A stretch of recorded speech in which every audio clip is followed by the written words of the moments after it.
pastor sênior da comunidade cristã de Ribeirão Preto. Aqui nasceram as Casas de Paz. Essa estratégia tremenda que tem se espalhado pelo Brasil e pelas nações. O meu propósito com esse e com os próximos vídeos é ensinar você, especialmente você, pastor, a trabalhar com as Casas de Paz de uma maneira eficaz e que possa trazer os melhores frutos para o reino de Deus. Eu peço que você realmente dê toda a atenção àquilo que a gente vai ministrar e procure reproduzir com fidelidade, porque se você pega tudo na fonte, tem uma possibilidade maior de dar certo. Vai ser um prazer servir você com esse conhecimento.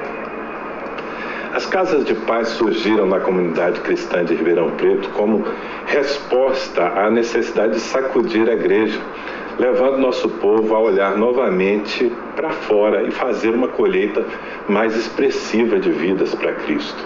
A gente vinha de um tempo de grande crescimento, mas eu senti que nós estávamos perdendo a paixão, com nossas células se voltando mais para cuidar dos crentes do que para alcançar os perdidos.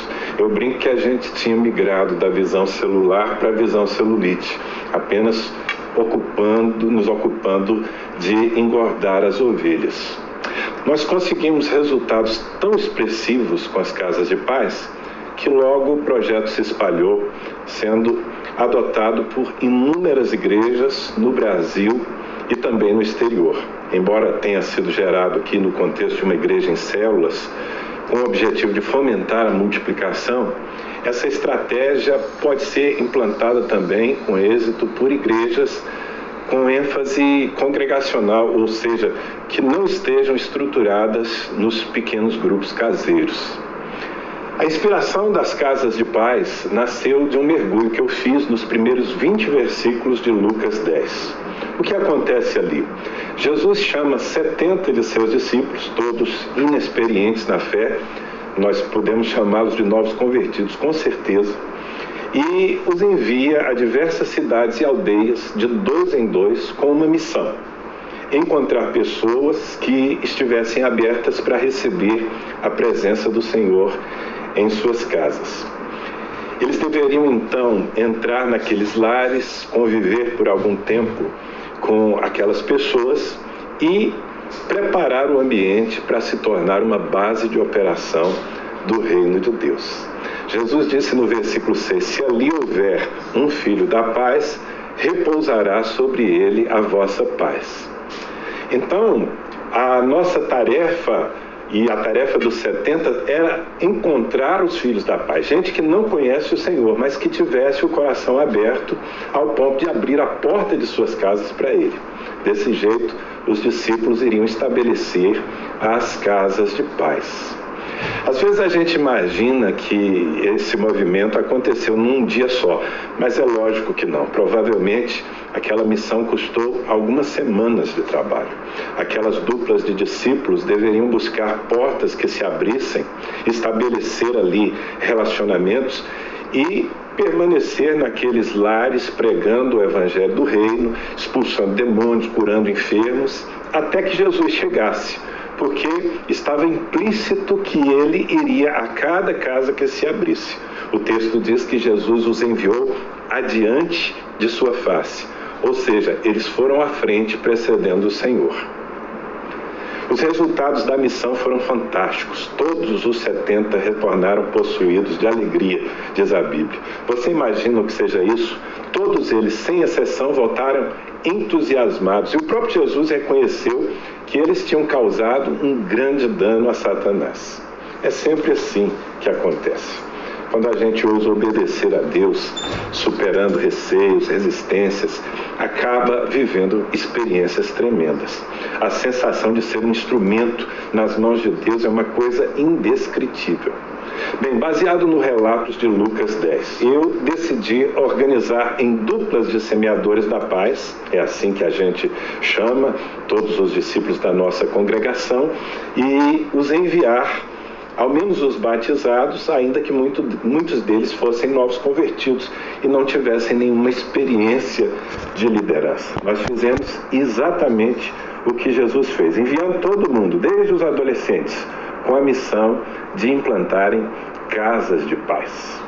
No primeiro ano foram mais de 1.500 casas alcançadas. No segundo, mais de 1.600. No terceiro, num só dia, nós estabelecemos 1.815 casas de paz, só em Ribeirão Preto, alcançando milhares de pessoas com o Evangelho. De lá para cá, nós e inúmeros outros ministérios temos feito todos os anos um grande movimento de evangelismo e uma colheita sobrenatural de vidas para Cristo.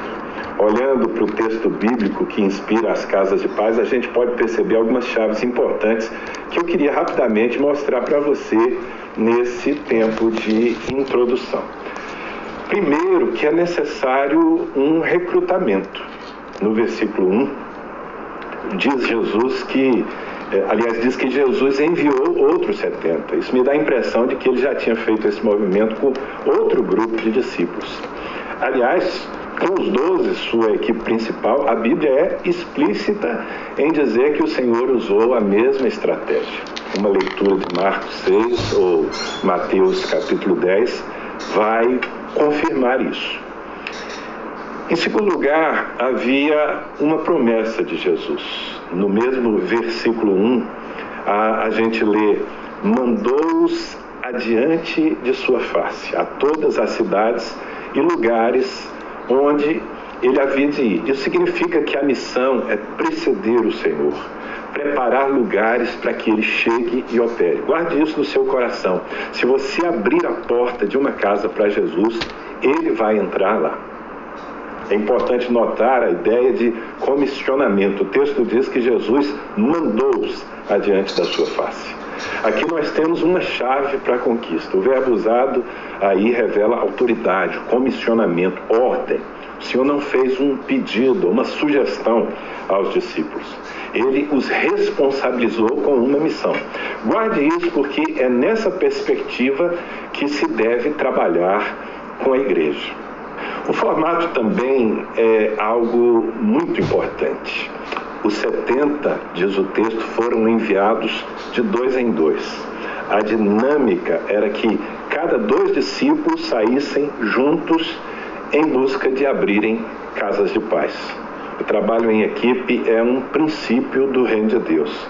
Jesus nunca mandou ninguém fazer nada sozinho. Até para buscar um jumento para montar, ele enviava uma dupla. No versículo 2, a gente tem a ênfase na intercessão. Jesus disse: rogai ao Senhor da seara que envie obreiros para a sua seara. Isso é muito importante. Todo o processo de conquista precisa ser regado à oração. O Senhor fala disso, inclusive, apontando para a necessidade de se clamar por mais obreiros, pois o propósito é não perder a colheita. É preciso também que se desperte a consciência dos semeadores da paz. No versículo 3 a gente lê: ide, eu vos envio como ovelhas para o meio de lobos. Aqui Jesus fala tanto da batalha espiritual que uma conquista como essa envolve, quanto do caráter que nós devemos levar. Ou seja, nós somos enviados como ovelhas, representamos o Cordeiro de Deus. Uma das maiores chaves dessa estratégia é a simplicidade. No versículo 4, a instrução é: não leveis bolsa, nem alforge, nem sandálias. Sabe qual é a ideia? Não é preciso muita bagagem para cumprir essa missão. A gente deve sair em plena confiança, dependendo exclusivamente de Deus. Não são ferramentas e lastros humanos que vão garantir o sucesso, mas a operação sobrenatural do Espírito Santo através de nós. A simplicidade da fé basta para uma grande conquista. É preciso também manter o foco, muito importante. No mesmo versículo 4, o Senhor disse: a ninguém saudeis pelo caminho. O que significa isso? Que a gente deve ser gente mal educada?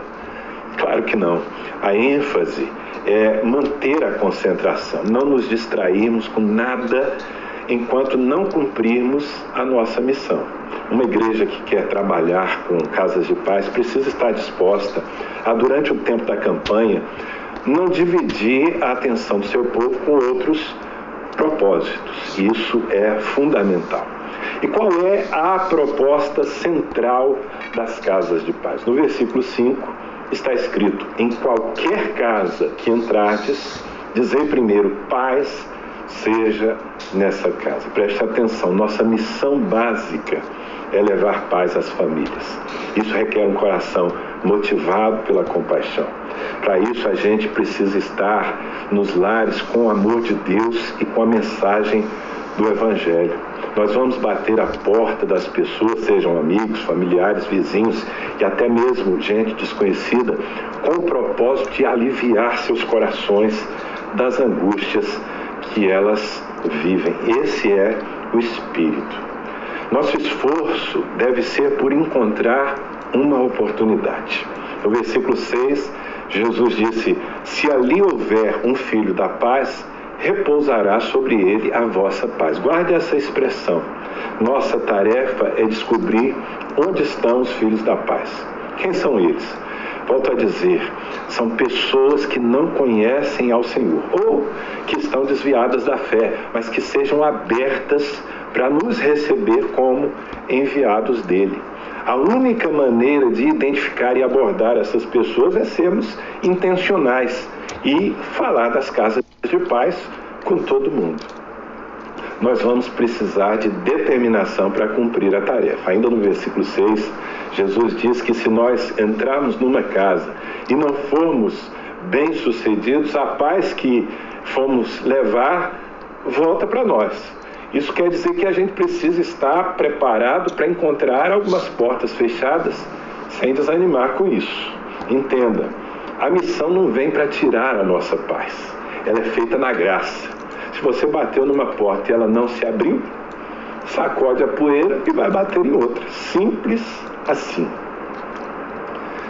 Quanta coisa escondida num texto bíblico, né? E tem muito mais. Essa estratégia consiste em desenvolver relacionamentos. A ordem de Jesus, no versículo 7, é: ficai na mesma casa, comendo e bebendo do que eles tiverem. Não andeis de casa em casa. A ideia é nos adequarmos à realidade de cada família que se abrir. Estabelecermos um relacionamento estável naquela casa e permanecermos ali, servindo as pessoas. Por isso a gente propõe 7 semanas, 8 na verdade, contando a reunião inicial de implantação. Não se trata de um contato fortuito ou um evangelismo ralo de uma noite, tipo assim, cheguei, entreguei um folheto, dei uma palavra e sumi. Não, nas casas de paz a gente faz amizade com a intenção de apresentar às pessoas nosso melhor amigo, Jesus Cristo. Tudo precisa ser feito debaixo de uma autoridade. Quando o Senhor diz no versículo 8, curais os enfermos que nela houver, obviamente Ele está nos dando uma missão sobrenatural. Nós vamos necessitar da intrepidez da nossa fé para confrontar no nome do Senhor as situações que estão oprimindo as pessoas. Isso inclui curar os enfermos, expulsar demônios e tudo mais que for necessário. No entanto, Ele mesmo nos deu autoridade para operar no mundo espiritual. A igreja precisa ser encharcada dessa verdade para sair ao campo com muita confiança. E qual é o propósito final de todo esse movimento? Veja o que está escrito aí no versículo 9. Diz eles: é chegado a vós o reino de Deus. Aqui nessa expressão nós temos o objetivo maior da nossa missão: estabelecer o governo de Deus nas vidas, nas famílias e conquistar novos territórios, transformando aquelas casas em novas células, no caso, claro, das igrejas celulares. A estratégia é muito simples e eficaz no sentido de ganhar vidas, consolidar e já estabelecer suas casas como base para o avanço do reino de Deus. No entanto, observar certos cuidados e etapas vai ser decisivo para determinar o nosso êxito final. Líderes apressados que não trabalham bem as bases ou que desprezam a experiência de quem já fez antes podem se frustrar e até queimar a estratégia diante de seus rebanhos. Por isso é tão importante aprender com quem já tem um know-how nisso e procurar reproduzir tudo com fidelidade. Bem, eu espero que esse primeiro vídeo tenha lhe dado uma boa ideia geral do que sejam as casas de paz e de como trabalhar com elas. Eu ando muito pelo Brasil e costumam me apresentar como o pai das casas de paz, o idealizador, mas como você pôde ver, quem inventou isso foi Jesus. Eu só tive a graça de perceber o que ele fez com seus discípulos e a coragem de reproduzir com os meus. Tem dado certo, eu posso garantir. Nos próximos vídeos eu vou detalhar para você todos os passos para trabalhar com casas de paz e alcançar resultados tremendos. Vai valer a pena investir para ganhar esse conhecimento. Infelizmente, muitos líderes pelo Brasil afora têm recebido a visão, mas através de terceiros, pessoas que às vezes não captaram certos detalhes importantes nessa dinâmica do telefone sem fio, onde um passa para o outro aquilo que entendeu, algumas chaves acabam se perdendo. Por isso você vai fazer muito bem se adotar o nosso material e beber na fonte onde tudo começou. Eu espero encontrar você no próximo vídeo.